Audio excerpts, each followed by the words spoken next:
pessoal vai entrando também, né? A gente vai dando tempo, a galera vai entrando. Sim, eles vão...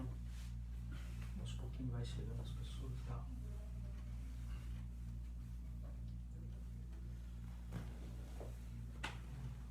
Bom, gente, primeiramente já quero aqui te dar boa noite, te dizer seja bem-vindo a essa live, que por muito tempo assim a gente ficou, né, trazendo ali umas chamadas, conversando com as pessoas para que estivesse aqui com a gente hoje, porque a gente tem um assunto super sério e é de interesse de muitas pessoas entender um pouco mais sobre esse universo e poder esclarecer, tirar algumas dúvidas, tá? E para esclarecimento desse universo, como eu já falei antes, eu tenho aqui ao meu lado o meu amigo Marciano Tribes.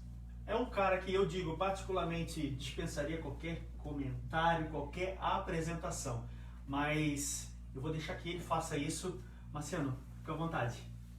Legal estar com vocês aí, trocar uma ideia, né, com o Alan, sobre esse tema tão interessante, importante e tão complexo, né, que é a dependência química.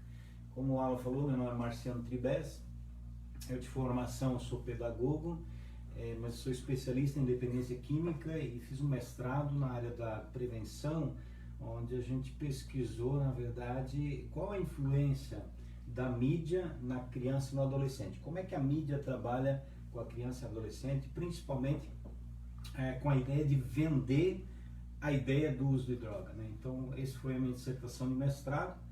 E a gente tem trabalhado aí ao longo dos 27 anos, últimos 27 anos, trabalhando com dependência química na comunidade terapêutica, na cidade de Blumenau.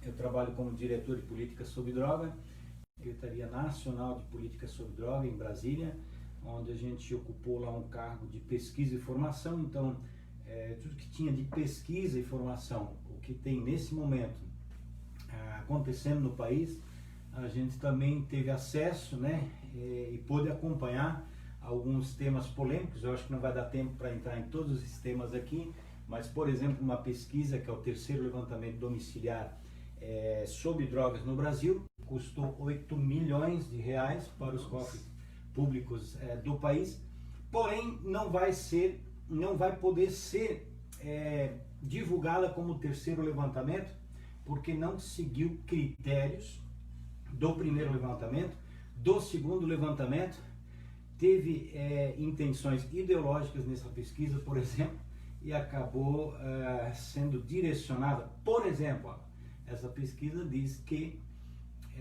não existe problema de crack no Brasil. Não é? Então, é uma pesquisa que foi feita pela Fiocruz, não é? E que não pode ser divulgada como terceiro levantamento, porque se colocou ali, ou se usou aí de critérios ideológicos nessa pesquisa. Rapaz, olha, a partir disso aqui você já começa a entender um pouco a profundidade do assunto e de que ele realmente é de interesse de todos. Eu quero aqui já de antemão, antes da gente mergulhar de fato no tema aqui, te pedir, por favor, compartilhe, marque pessoas nesse vídeo. Por quê? Não é por views, não é por likes, por compartilhamentos simplesmente, mas sim porque a gente quer alcançar vidas. Nós queremos alcançar famílias, pessoas que têm dúvidas, pessoas que têm um ente querido ali que está aprisionado nesse, né? Tá ali algemado, né, Marciano? Seria essa palavra, algemado, né? Com certeza, preso, né? Dependente significa isso, né? A pessoa depende daquilo, ela está presa naquilo. Né? Isso, você acabou já de esclarecer, já dá uma prévia ali da primeira pergunta. Marciano, para a gente começar a esclarecer algumas coisas, vamos, assim, falar para os nossos amigos, o que seria uma dependência química? Tudo bem, Alan, só, o que diz a Organização Mundial da Saúde? Que é uma doença complexa. E aí já diz tudo, né? Não é uma doença só física, ela não é só química, né? Então ela não é só corpo, ela é também uma doença social, ela é também uma doença emocional, né? Por isso a importância no tratamento da doença química você usar de várias formas, né? Como, por exemplo, existem pessoas que vão necessitar de algum fármaco, de algum remédio, para auxiliar ela naquele momento da fissura, de estar parando de usar droga. Mas somente o uso do remédio resolve. O que acontece? As evidências científicas mostram que não. Somente o remédio não resolve. Porque o remédio ele pode trazer um alívio para aquele momento da fissura, mas a pergunta que fica, por que a pessoa se tornou um dependente de uma droga? Isso. E aí a coisa vai além, porque tem a ver com a vida dele, com a história dele, né? Com a história da infância dele, como ele veio a esse mundo. Ele foi bem recebido a esse mundo. Ele até pode ter sido bem recebido a esse mundo, mas ele não se sentiu recebido no mundo, não é? E aí ele tem uma falta que ele tenta preencher com algo. E em alguns momentos ele encontra então alguma substância, e essa substância dá uma falsa sensação de estar preenchendo aquele vácuo que ele tem, aquele vazio que ele tem, né? Então a dependência química, ela é uma doença complexa que envolve corpo, mas envolve também mente, envolve espírito, envolve sociedade, é extremamente complexa. Perfeito, Marciano. E a gente encontra muito você tocou num ponto interessante quando você fala que a dependência ela atinge esses três âmbitos, né? Tá no corpo, tá no psique da pessoa ali, enfim. O dependente químico ele encontra muitas barreiras dentro da família. Gente, eu falo isso com uma propriedade de forma empírica, porque eu passei por esse processo, né? Tive ali inserido nesse contexto de uso de drogas, abuso, uso excessivo de drogas e tal, internação, enfim. E o dependente ele encontra às vezes na família essa falta de compreensão disso que você acabou de falar, né? De que não é... Aí surgem aquelas frases formadas, né? Não para porque não quer. Isso, né? Não para porque não quer, ele usa droga porque ele, desculpe a palavra, né? Porque ele é um vagabundo e tal. Isso. E não é bem assim, né? A dependência química, por ela ser complexa, é complexa a dependência e é complexo o tratamento. Porque não é simples para o dependente químico dar o primeiro passo, como não é simples dar o primeiro passo para a família. A família também tem uma dificuldade muito grande de dar esse primeiro passo e entender que ela tem uma participação naquele contexto todo que a gente chama, na verdade, desse problema sistemático que se instalou aí nessa família, né? Mas deixa eu usar um exemplo, talvez isso ajuda o pessoal que está nos assistindo a entender a dependência química. E que existem várias formas diferentes da pessoa se tornar dependente.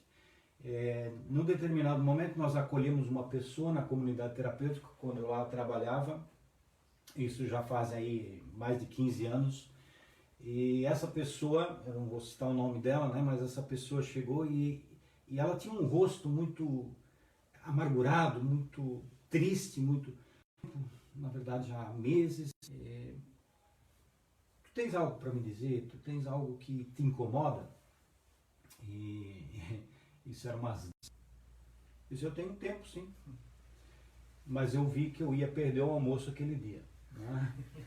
E aí eu comecei a escutar ele e ele fala o seguinte: ele foi trabalhar de chacreiro e o dono da chácara chegou para ele, quando ele contratou, ele disse: está aí, está aqui o trator, está aqui tudo isso aqui, você pode ter autonomia. Só tem um detalhe: esse trator, você nunca coloca os seus filhos em cima desse trator, porque é muito perigoso e assim por diante. Não, tudo bem. Passou o tempo, chegou um final de semana mais distante, chácara no interior, e bota uma filha sentada na lama do trator, outro para a lama, aqueles rodados enormes, né, debaixo do trator, até que ele passa por dentro de um riozinho e que dá um solavanco. E uma das filhas se desequilibrou, ele vai segurar essa filha, e no que ele vai segurar essa filha, a outra cai e ele passa por cima. Essa filha já tinha uma certa consciência, totalmente esmagado, da cintura para baixo, tudo esmagado. Ela ainda está falando, ela está nos braços do pai e diz para o pai: pai, eu acho que eu vou morrer. Naquele momento, aquele homem disse para mim assim: Marcelo, eu comprei um garrafão de cachaça, 5 litros de cachaça, e nunca mais parei de beber. Isso já fazia uns 20 anos. Então, como a pessoa começa a abusar de droga, para um é de uma forma, para outra de outra forma. Uma coisa é fato, todas as pessoas têm uma... Todos têm um start, né? Todos. Não é algo que acontece assim, independente, Marcelo, ele possa até ele mesmo dizer, eu não sei.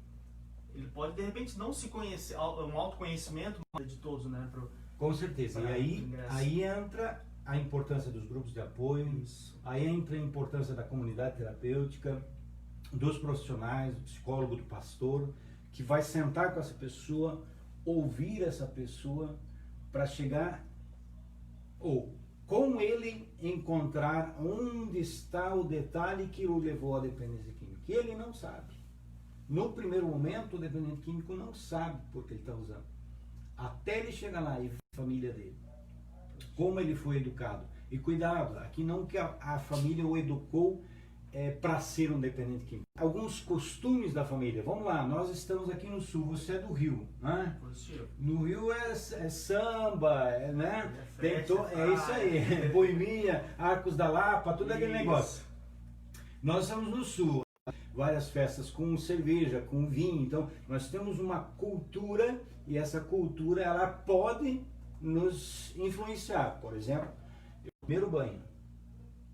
Porque na cultura nossa germânica, se coloca um golinho de cachaça na banheira do neném para dar banho no neném. E aí lava lá e tem sapinho na boca e lava o sapinho na boca e pensa, a fralda cheia de água, claro, com álcool. E dizia minha mãe, minha avó, nossa, como ele dorme bem depois. A cultura germânica nossa, que tem coisas extremamente interessantes, importantes e eu admiro, mas também tem algumas dificuldades aí que podem influenciar lá na frente a dependência. Parece simples, entre aspas, talvez você já tenha feito ou não, ou provavelmente... Ela dá a espuminha da cerveja e tal. Isso. Então são pequenos hábitos, é assim a gente vai... Porque a criança, na verdade, o que acontece? Os pais, o adulto para a criança, escutem isso, sempre vai ser exemplo. O adulto sempre vai ser exemplo. E a criança ela não tem como perceber, como distinguir certo e errado. Ela vai ver o adulto fazendo e ela acha, isto é certo. Não importa o que esse adulto está fazendo. Então a criança vai ter a tendência de repetir o que ela está vendo o adulto fazer. Então o pai faz, né? Não adianta a mamãe chegar, não fuma como a mamãe, porque a mamãe está fazendo coisa feia. A criança não entende isso. Aí fica, então é certo então a gente dizer que o melhor grupo de apoio e de prevenção é a família. Com certeza, né? Com toda certeza. Gente, eu quero aqui fazer uma pontuação aqui. Se você tiver alguma pergunta, tá interessante o assunto, tá gostando, quer saber algo mais que ainda não foi falado aqui, fica à vontade, faz a sua pergunta, logo em seguida a gente já te responde, tá? Não tenha reservas, tá? De pensar, mas é uma coisa tão... Não tem problema. A gente está aqui, eu estou aqui sugando dele, o que ele tem de melhor, que eu tenho certeza o know-how dele é muito grande e tá aí para poder te auxiliar e a gente sair daqui esclarecido, tá bom? Marcelo, mais uma coisa que eu estava pensando, isso vindo no trajeto, né? Dirigindo, pensando... Porque como eu passei pela questão também de internação, né, numa casa de recuperação, a gente sabe que, nós sabemos que hoje as casas de recuperações, elas meio que se multiplicaram, né? Talvez uma década ou duas para cá. Isso, né? Isso. E hoje, uma família que tem uma pessoa com um problema de dependência química em casa e ela quer fazer a internação dessa pessoa. Como eu disse, várias casas, né, em vários lugares. O que você, como especialista, diria assim, ó, tem que se observar esse ponto aqui, esse aqui, esse aqui, esse aqui, de uma casa de recuperação na hora da internação de uma pessoa. Interessante e importante. Essa demora a resposta. Sim. Porque a resposta ela é muito ampla, né? E precisam de acolhimentos diferentes. Né? Tem pessoa que vai conseguir parar de usar droga ou de beber frequentando um grupo. Ele vai para o AA e ele começa a frequentar o AA e começa a compartilhar, escutar o que está sendo compartilhado, o que tem dado certo para milhares de pessoas no mundo todo. Né? Iniciou com Bill e Bob. Cada vez que eu falo isso eu me arrepio, porque Bill e Bob descobrem algo fantástico, que é no compartilhar das suas dificuldades eles se fortalecem, né? E meus olhos aí começam a encher de lágrimas, porque é extremamente simples, mas extremamente poderoso. O que existe nesse compartilhar, muito simples, o que tem dado certo no mundo todo, e tem dado resultados fantásticos que psiquiatrias não conseguem dar, que comunidades terapêuticas não conseguem dar, que atendimentos com psicólogos não conseguem dar, onde um dependente químico compartilha com outro dependente químico e nisso a cura. É fantástico. Até parece que estamos falando no versículo bíblico, Tiago capítulo 5, onde Tiago vai dizer que confessa os teus problemas uns aos outros e orai uns pelos outros, que a oração do justo é poderosa e eficaz. É nesse compartilhar. Agora isso não é tão simples, porque é difícil você encontrar alguém que realmente empresta os ouvidos. Então, o que tem dado certo? Grupos de apoio. Existe um instituto, o NIDA, que é um instituto nacional lá dos Estados Unidos, né? NIDA chama-se. E o NIDA ele desenvolveu 13 princípios que norteiam a dependência química. Um desses princípios é colocado que não existe uma única forma de encontrar para aquela pessoa qual vai ser o melhor tratamento. Isso não é tão simples. Mas tem aqueles que vão precisar de uma psiquiatria porque estão extremamente dependentes, o corpo está muito dependente e precisa de um auxílio fármaco. Né? Vai ter aquelas pessoas que desenvolvem comorbidades, então ele tem a dependência, mas essa dependência já trouxe para ele comorbidades como, por exemplo, uma esquizofrenia, né? Uso de droga, por exemplo, como maconha na adolescência. Uma pesquisa feita desde a década de 60 é uma pesquisação, é uma pesquisa que continua em ação, né? Sim. Por isso chama-se de pesquisação. E nessa pesquisa da Suécia se constatou o quê? Que um adolescente fumar um cigarro de maconha, pode aumentar 310% a chance desse adolescente desenvolver esquizofrenia. Olha que coisa. Um adulto fumar 1% desenvolve esquizofrenia. 0%. É um problema que acontece na adolescência. Então, agora ele tem esquizofrenia, é espantoso. Não é? Ou agora, na nossa época, nós temos as baladas, né? As baladas que são movidas por bala, por ácido, né? Sintéticos, né? Que é um baita problema, né? Eu não quero assustar a família que está nos assistindo, mas, por exemplo, foram detectados canabinoides sintéticos nos 23 estados da nossa nação. Então, canabinoides sintéticos, que é o quê? É um canabinoide da planta maconha, que tem mais de 400 canabinoides. Então o pessoal diz assim, até aqui eu gosto de provocar, pode polemizar?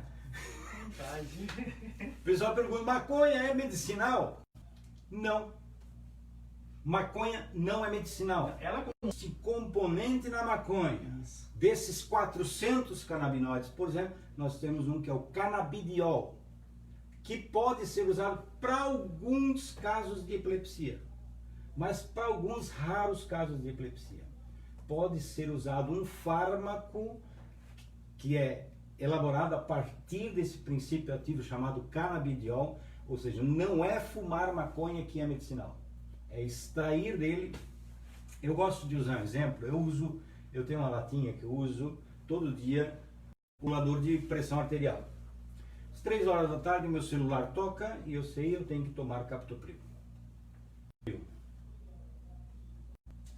Agora, isso significa que eu vou por aí, em alguma capoeira, procurar uma jararaca, ser picado para ela para controlar a minha pressão arterial? Tá na hora, vou ali tomar uma picada de uma cobra ali. A gente até dá risada, porque é um absurdo isso, né? Mas é o que o pessoal fala, prega sobre a maconha, como se ela fosse medicinal. Ela não é. Agora, nela existe medicina, como existe medicina no veneno da cobra.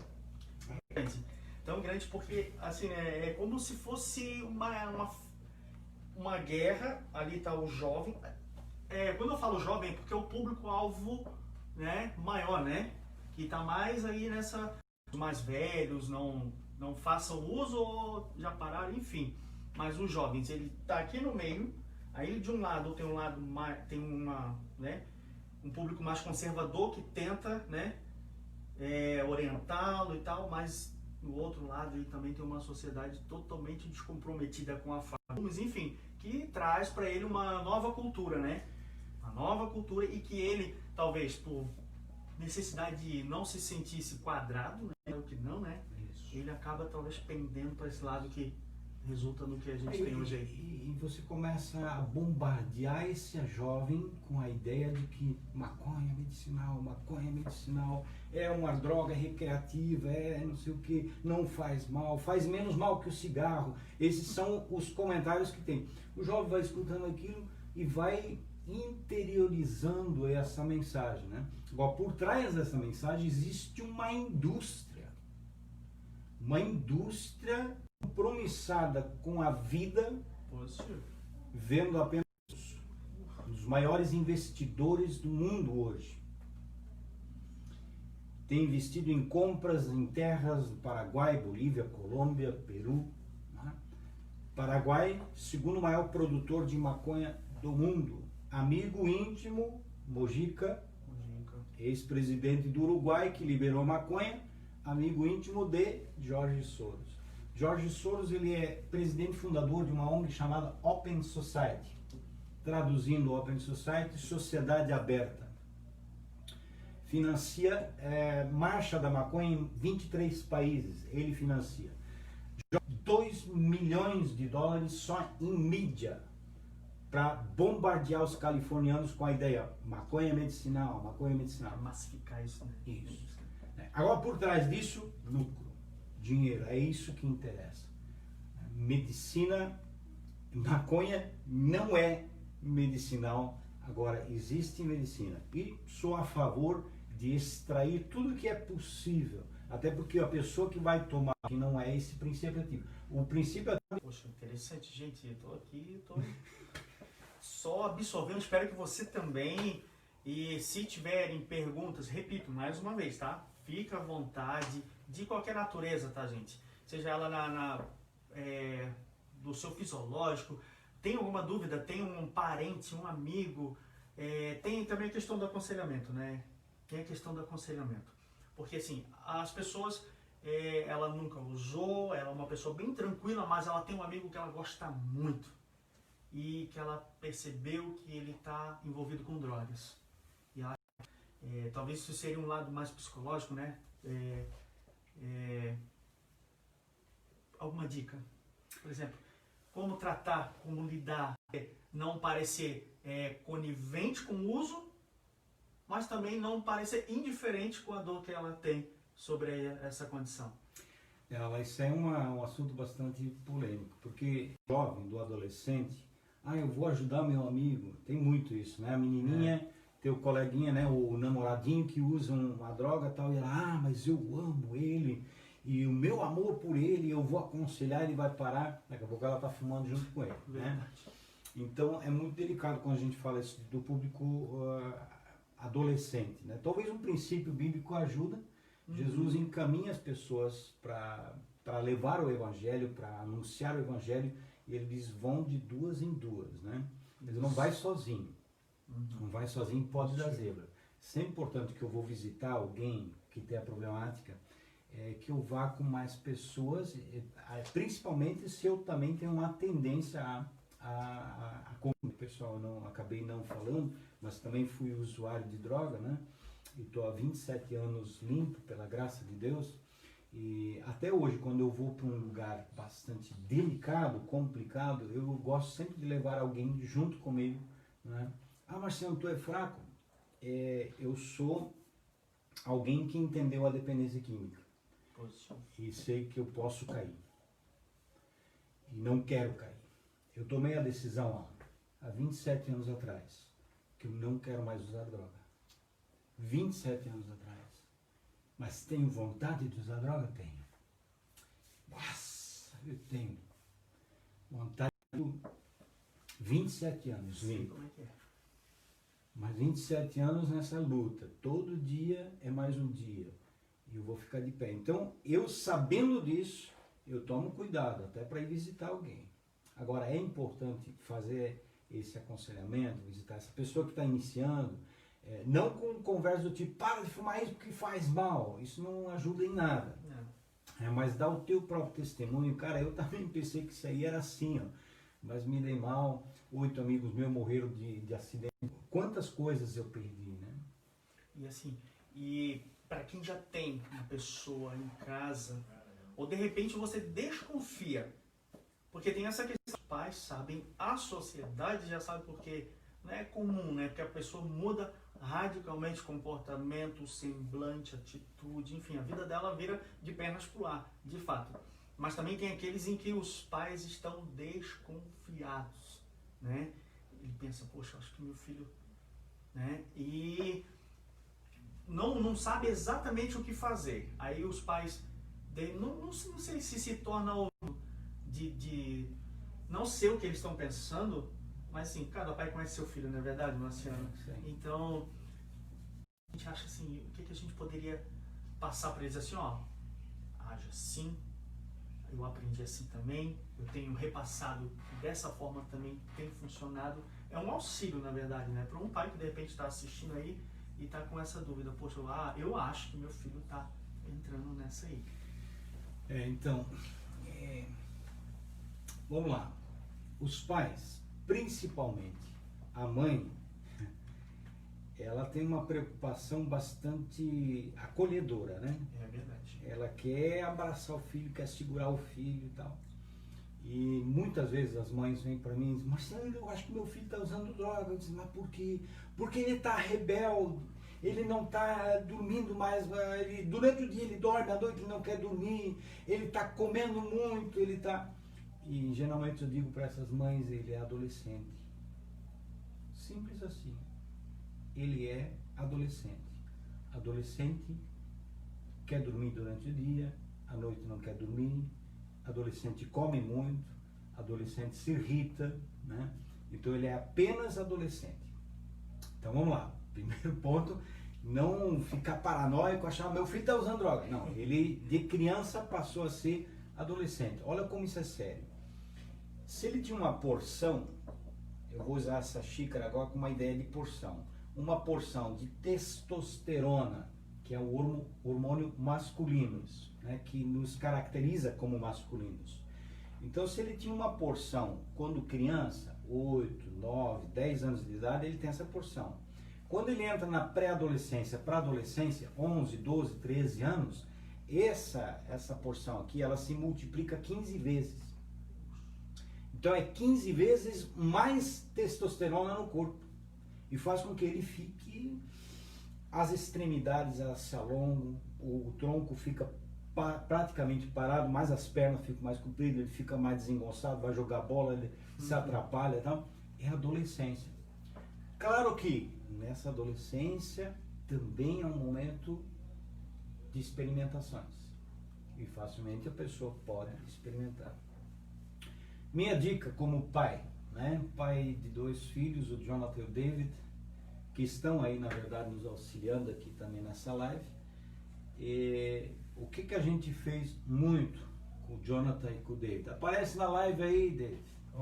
mantendo a distância de 1,5 m e tal. Tamo aí. Mas dá um oi aí pra galera. Olá, tudo bem?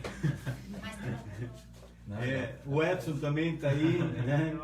O Edson aí é amigão nosso, também é um rapaz aí que parou de usar droga faz alguns anos, aí tá caminhando com a gente aí, né? Mas por que eu pedi pro Dave entrar aí na live e dar um oi aí pra tudo? Nós sempre trabalhamos de forma muito aberta nas nossas refeições, café da manhã, na janta. Detalhe, almoce com seu filho, jante com seu filho, tome café com seu filho. Esse momento de estar junto, de perceber, e aí filho, como é que tá? Como é que estão as coisas? A gente sempre falou de forma muito aberta sobre droga, e não falando sobre droga, é ruim, é proibido, não use. Mas falamos, olha só o que tem acontecido, olha o noticiário, olha só quanta coisa que tem dado de desgraça, né? Para que fazer isso? Para que usar isso, né? Nós podemos curtir a vida é tão boa sem isso. Eu nunca proibi meus filhos de usar droga. Nunca proibi eles de usar droga. Eles nunca usaram droga. Marcelo, você tocou num ponto agora que é chave. Um símbolo, a mesa. Se você tivesse noção, se você tivesse, né, eu sei que você tem, tá? O que representa uma mesa numa casa, né? Porque ali as pessoas, elas se põem na mesma altura, se olham nos olhos, né? E não há nenhum distanciamento moral, né? Porque assim, a pior separação não é tanto aquela que as pessoas veem, mas dentro de casa, às vezes, né? Hoje, você falou da mesa, me lembrei agora, hoje nós almoçamos em família também. Eu tenho 2 filhos, um de 9 e uma de 5. Então, quando eu estou em casa, eu faço questão de almoçar na mesa. Ali a minha filha, que é de 5 anos, ela faz perguntas assim, coisas incríveis, gente. Que eu não sei de onde ela tira essas perguntas. Mas eu, na condição de pai, eu tento explicar, até quando ela fala as coisas assim absurdas, claro, que estão ali na cabecinha dela, né, gente? Então, ali tem uma representatividade muito grande. Hoje, o que a gente tem? O que a gente tem? Um pega o prato, vai pra sala, se tranca. A outra está comendo na área. A outra está comendo assistindo televisão. As pessoas se distanciaram. Com o distanciamento não tem mais aconselhamento, não tem mais troca de afeto, nem aquele compartilhamento que você falou lá no início da live, né?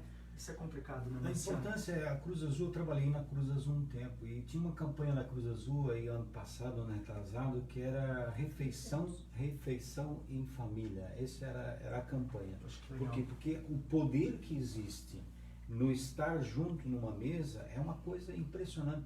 Tanto que algumas drogas têm surgido aí e que vêm substituir isso, né? Porque as pessoas não têm tido esse espaço dentro da casa com o pai e com a mãe, então eles fazem rodinhas de quê? De narguile, né? Para fumar xixa, para fumar o narguilé. Né? Porque a importância do grupo, de estar junto aí. Né? Por isso que dá certo. Né? Um certo errado, que não devia dar certo. Mas tem dado certo esses grupos exatamente por isso. Porque a falta, ou a necessidade que a pessoa tem de viver no grupo, de poder compartilhar e assim por diante. Então, o compartilhar na mesa, o ouvir lá seu filho, sua filha falar, pai, o que é isso? O que é aquilo? Ah, isso e tal, explica. A gente não precisa fazer grandes explicações, né? Mas nós estamos ajudando. Eu falo muito pro Edson, que apareceu na live aí agora, né? O Edson está com o nenenzinho, o Davi com alguns meses de idade aí, né?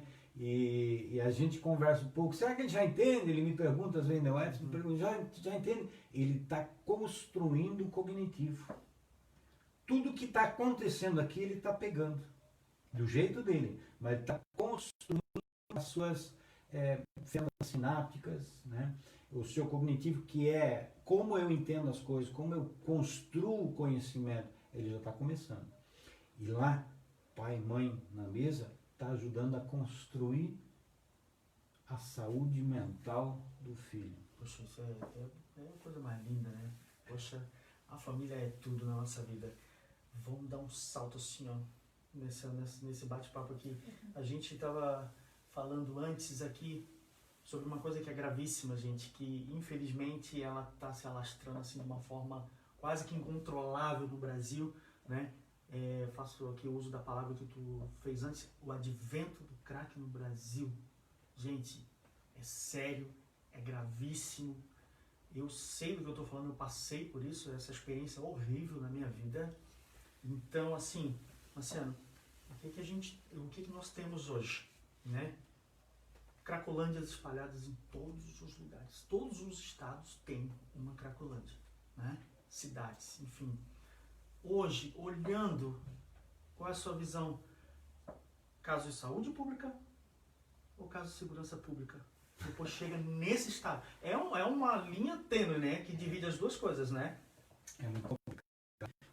O droga, ele é muito fatorial, né? O que acontece? Ele tem a ver com segurança pública, porque os pequenos furtos que estão acontecendo dentro de todas as cidades, né?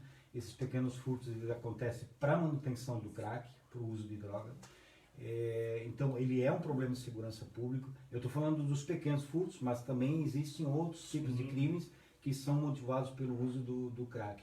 Ele é um problema de saúde, ele é um problema social, ele é um problema social, ele é um problema educacional, ele é um problema educacional, ele é um problema judicial, ele é um problema judicial. Então, e é muito difícil, inclusive, o trabalho da política pública dentro dos municípios, ou dentro do Estado ou União, porque nós não sabemos onde encaixar essa política pública. Por exemplo, aqui em Blumenau, nós encaixamos ela mais na assistência social. Né? Nós temos a Diretoria de Política sobre Droga dentro da assistência social. Outros municípios estão na saúde. No Paraná, por exemplo, está na justiça. Né? Então, é muito interessante, porque nós não temos uma... Não está definido. Não está definido. Não está definido. Até porque ele é de forma transversal, passa por várias políticas, né? Então, o problema do crack no Brasil se tornou um baita problema. Eu gosto até de dizer assim, quem usa crack hoje, aqui nas nossas cidades, nas nossas ruas, está usando uma droga importada. Isso é importante ser dito. Porque não existe cloridrato de cocaína no Brasil. Produção de cloridrato de cocaína, que vai dar origem ao crack, que é o mesmo da cocaína, não é? A única mudança é a forma de uso, ela é sólida, então vai ser fumada, e a cocaína cheirada ou injetada. Né? Mas é o mesmo cloridrato de cocaína, é a mesma droga. E claro, a intensidade no corpo é maior por causa da via que vai ser usada, que é fumada e assim por diante. Eu precisaria de tempo agora para explicar isso, mas isso vai fazer com que ela entre na corrente sanguínea de forma muito mais rápida do que quando cheirada, por exemplo. Né? Mas a pessoa está usando uma droga importada, que vem da Bolívia, Colômbia e Peru, que são os únicos produtores de cloridrato de cocaína. Né? Por quê? Porque passa por esses países a Cordilheira dos Andes, e a produção de cloridrato de cocaína é feita a 1.500 metros acima do nível do mar. O mundo que é produzido cloridrato de cocaína é Bolívia, Colômbia e Peru. Então, quando a gente fala do advento do crack, e aí vai longe, nós precisamos fazer uma live só para falar sobre isso. Sobre esse tópico. Porque aí nós estamos falando de interesses políticos muito grandes. É verdade. Inclusive, por que tem tanto cloridrato de cocaína dentro do Brasil? Por causa das fronteiras. Tá, isso tudo é verdade também. Né? Mas como é que esse negócio sai lá da folha da coca e vai parar dentro das nossas ruas, esse negócio todo? Então, a fronteira é só a pontinha do iceberg, né? É só a pontinha. Quer dizer, os insumos para extrair o cloridrato de cocaína da folha. Está vindo da onde? Quer dizer, a indústria é enorme. Talvez o petrolão é fichinho. Também. Sim, verdade. Então o assunto é... Mas está aí, veio para as nossas ruas e a nossa população está sofrendo muito, né? Parece que tem perguntas. Tem. A Cláudia Vanessa perguntou qual o livro indicado para ajudar as pessoas na dependência química. Se existe ou sim ou não. Que pergunta. Existem vários livros, né? Por exemplo, os livros escritos pelo próprio Bill e Bob, né? Que dão o início a todo esse trabalho dos 12 passos é muito importante. Então, a literatura voltada para essa área é muito importante. Nós temos alguns livros sendo desenvolvidos, inclusive aqui na nossa região, pela Cruz Azul, né? Livros tanto na área de grupos de apoio, como também de aconselhamento individual, né? Então tem aí, se vocês entrarem no site da Cruz Azul, vocês vão encontrar aí vários livros interessantes. Se você tem algum interesse de forma bem específica, eu gostaria de saber como lidar com meu filho e tal, você pode me ligar também, ou me mandar um e-mail, ou escrever aí no Face ou no Instagram. Posso indicar alguns livros que tem, né? São vários livros interessantes, só que eu preciso também indicar o livro certo para a pessoa certa. Tem livros mais técnicos e tem livros mais tranquilos, populares, né, para a gente entender. Mas aí na Cruz Azul você encontra bastante coisa. A literatura, se você botar lá AA, né, Alcoólicos Anônimos, ou NA, você vai encontrar várias literaturas muito, muito boas. Poxa, legal, gente. Só reforçando, tá aí respondido. Eu também assino embaixo, a Cruz Azul tem sido um diferencial na região, no Brasil, na questão da, né, prevenção, aconselhamento, enfim, a Cruz Azul é uma bênção aqui na nossa nação. E já deixo aqui para quem de repente está chegando agora, você pode ficar à vontade para fazer uma pergunta relacionada ao assunto, ou se alguma coisa ainda que você queria escutar, você não escutou ainda, faz a sua pergunta, em seguida o Marciano já está aqui para te responder. Vamos aproveitar o máximo que a gente puder dele. Vamos aproveitar, tá? Marciano, outra coisa, hoje nós temos os conselhos, né? Nós temos as diretorias, né, de políticas sobre droga. Você compôs o Conselho Nacional, né, de políticas sobre drogas. Mas hoje nós olhamos para o Brasil, né, na questão de políticas sobre drogas, e nós podemos fazer de repente um comparativo com que outro país que você considera um modelo, né, na gestão dessa problemática, e que o Brasil, se não digo copiar, mas se pensar algumas ideias, realmente pode decolar nessa situação. Ótimo. Nós temos alguns... vou citar novamente evidências científicas, né? Então, claro, é muito importante a gente sempre se basear em evidências científicas, porque por muitos anos, Alan, nós passamos no Brasil sendo direcionados por uma política, ou chamada de política pública, como se fosse a política pública oficial do nosso país, porém que se baseava apenas na redução de danos. E é importante entender, redução de danos é importante? É importante. Mas redução de danos só funciona? Não funciona. Nós temos que olhar para a redução de danos como reduzir os danos daquela pessoa para que ela consiga chegar à abstinência. Isso. Aí sim funciona a redução de danos. Então, hoje nós, no Brasil, na política pública do Brasil, nós conseguimos introduzir, que já deveria estar, e já estava, inclusive, na política nacional, já estava a abstinência, por exemplo, que é o que é pregado pelos grupos de apoio, pelas comunidades terapêuticas. A pessoa que usa droga, como ela faz para se livrar da droga? Parando de usar droga. Simples assim. Isso é a lógica, né? Para nós que fomos usuários de droga, olha, é impossível. O Edson está aí mexendo com a cabeça também. Ah, não, eu só vou usar a gíria, né? Eu vou só dar um teco. Ué, isso não existe, né, para o dependente químico. Ou ele para, ou para. Porque o dependente químico, gente, em outras palavras, ou é 8 ou é 80. É isso aí, né? Então agora se introduziu novamente essa política pública de abstinência também, né? Então é algo que está aí em construção, são interesses políticos e ideológicos por trás disso, né? O pessoal batendo e dizendo que vocês querem acabar com a redução de danos. Não, acabar com a redução de danos não. Cito um exemplo, é complicado, mas é um exemplo importante. Solange Napo, pesquisadora da Universidade de São Paulo, pesquisou em 2010 as meninas na Cracolândia. Meninas na Cracolândia que estavam sendo contaminadas com HIV. E aí a pergunta era, contaminação com HIV como? Se não estavam usando droga injetável, quando elas eram entrevistadas, elas diziam que usavam camisinha e tal, então estavam contraindo HIV como? Bem, o que acontece? O pessoal fumava lá o crack em São Paulo naquela ocasião, na lata.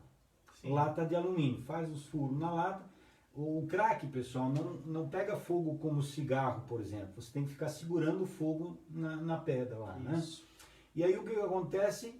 Inala aquela fumaça quente, fogo ali, aquece toda aquela lata.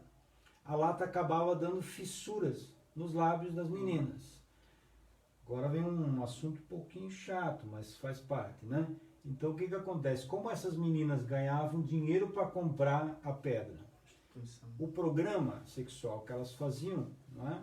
Programa de sexo oral, custava R$1. É o que se cobrava lá naquela época, 2010. A pedra custava 5.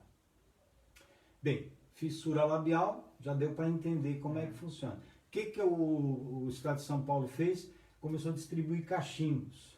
Quem não conhecia toda a história dizia, é um absurdo distribuir cachimbos.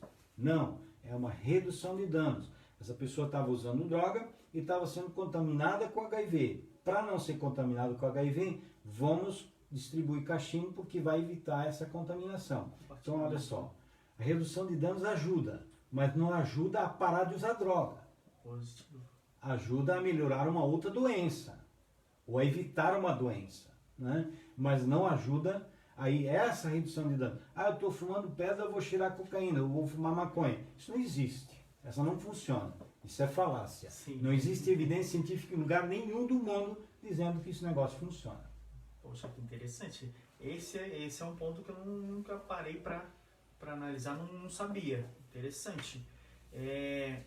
Marcelo, o Brasil hoje, nós podemos olhar com esperança diante do que se tem feito para auxiliar, para apoiar, para tirar, para acolher as pessoas. Hoje, com a política que é aplicada hoje, a gente tem esperança de que talvez daqui a 10 anos o quadro não seja como o da educação, né?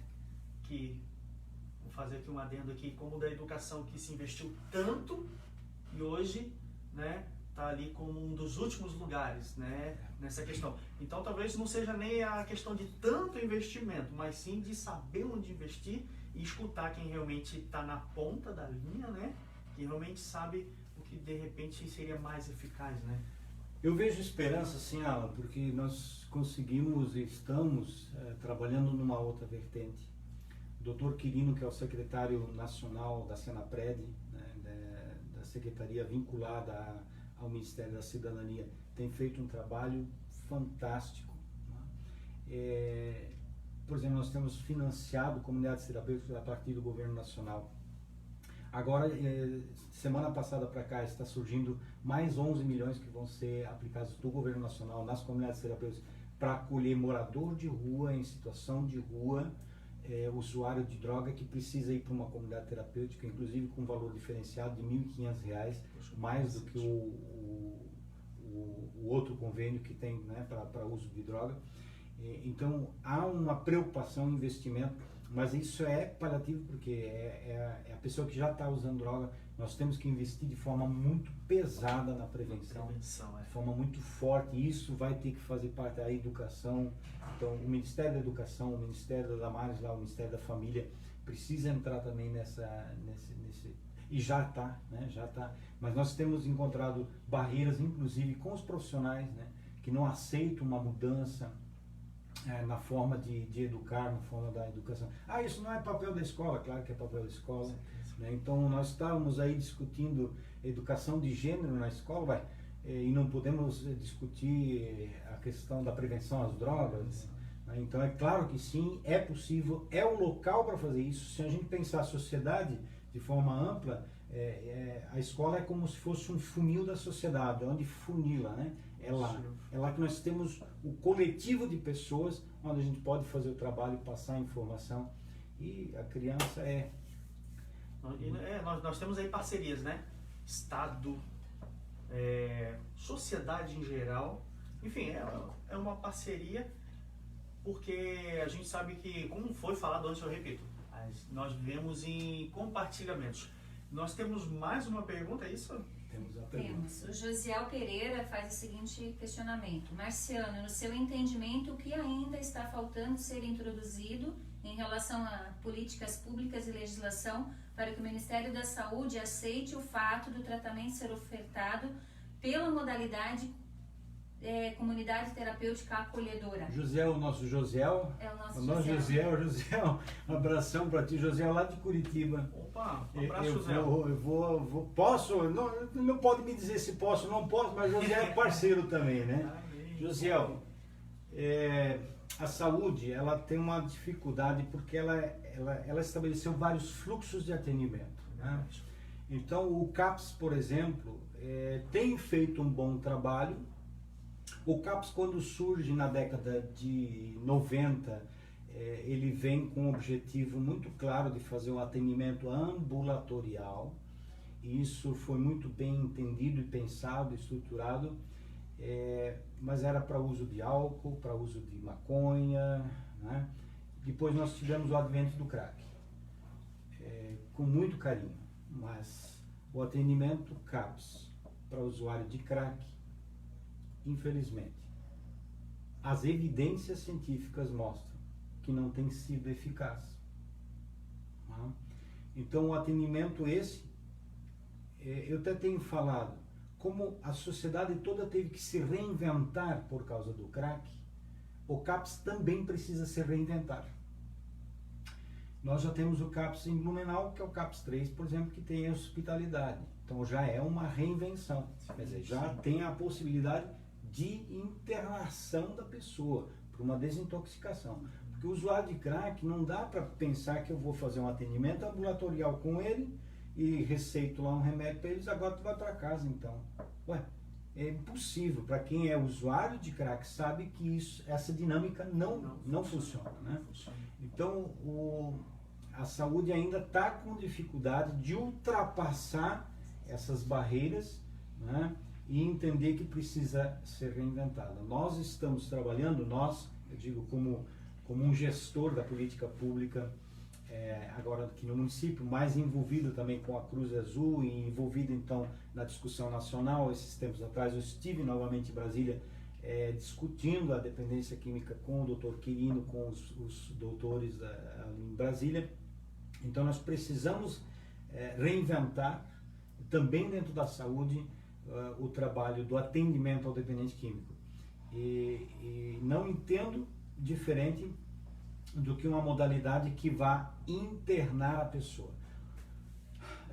Ano passado, em junho do ano passado, fizemos um ano, agora dia 5 de junho do ano passado, foi sancionado pelo presidente Bolsonaro a lei que permite a internação involuntária paga também com dinheiro público. O problema é que nós ainda não temos as vagas.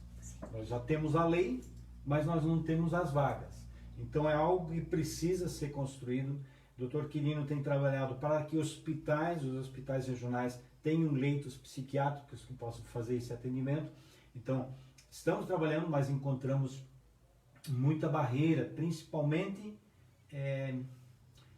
com os fluxos já estabelecidos dentro da saúde, né, que precisam ser reinventados. Parece que estamos chegando quase lá, mas estou aí à disposição. Eu tô aqui só absorvendo, como eu já disse antes. É muita coisa boa que a gente está aprendendo aqui. Eu tenho certeza que você está gostando. Eu já disse antes e repito, compartilha com as pessoas para que esse material, esse conhecimento chegue até outras pessoas, tá bom, gente? Em Blumenau, nós temos aí hoje quantos abrigos, né? Nós temos alguns abrigos aqui na cidade de Blumenau? Nós temos um abrigo oficial, que é o abrigo municipal de Blumenau, oficial porque ele já é histórico, já faz parte da política do município. E agora, por causa da pandemia, né, do Covid-19, nós abrimos mais 2 abrigos emergenciais.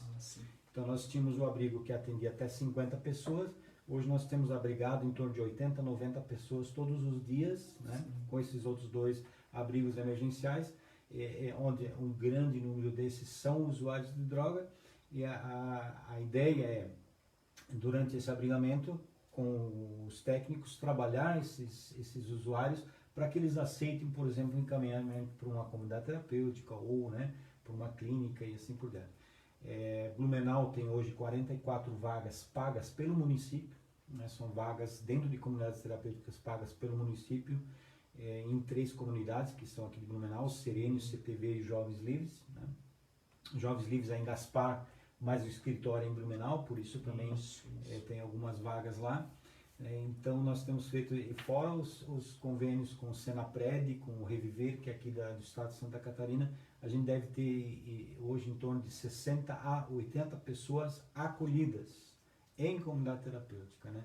Que é um grande diferencial. Eu tenho viajado do Brasil e tenho visto que isso é um grande diferencial que nós temos aqui na região de Blumenau, né? Eu não conheço outro município do Brasil que tenha 44 vagas financiadas pelo poder público dentro de uma comunidade. Né? Que interessante. Que interessante. Gente, estou no caminho final, cara. Eu acho que eu vou fazer mais uma numa outra ocasião, porque ficou aí algumas interrogações, porque o tempo é curto, mas assim, muito produtivo mesmo. E aqui reforçando, por mais difícil que seja, parece um trabalho de formiguinha? Sim. Às vezes as dificuldades para poder executar as políticas solidárias são grandes, mas a força de vontade, né, Marciano, e a fé de que a gente vai vencer esse mal é maior ainda, né? Com certeza. Tem feito isso. Com certeza, estamos aí à disposição, né? Estamos na live com a gente. Essa semana a gente caminhou o outro Pará, né? Já tentamos com ele várias comunidades, agora encaminhamos para o Ceará, porque lá existe um programa diferenciado com 12 passos chamado Celebrando a Restauração e que tem sido aí uma bênção na vida das pessoas também. Fica aí o nosso agradecimento. Marciano, eu quero te agradecer por abrir a porta da sua casa, a sua esposa Marilei, seus filhos Jonas, nosso amigo aqui, corintiano aqui, o Miro. Beleza, a nossa área aqui, pessoas de Deus aqui, tá bom? Marciano, mais uma vez, quero te estar comigo, eu corro de Gaspar até aqui para poder fazer o que for preciso. Legal, eu que agradeço, Papai do Céu abençoe cada um de vocês, você também no seu trabalho e no seu projeto de vida aí para esse ano. Amém. Obrigado, Marciano. Tamo junto. Aqui, né? Aí. Isso aí.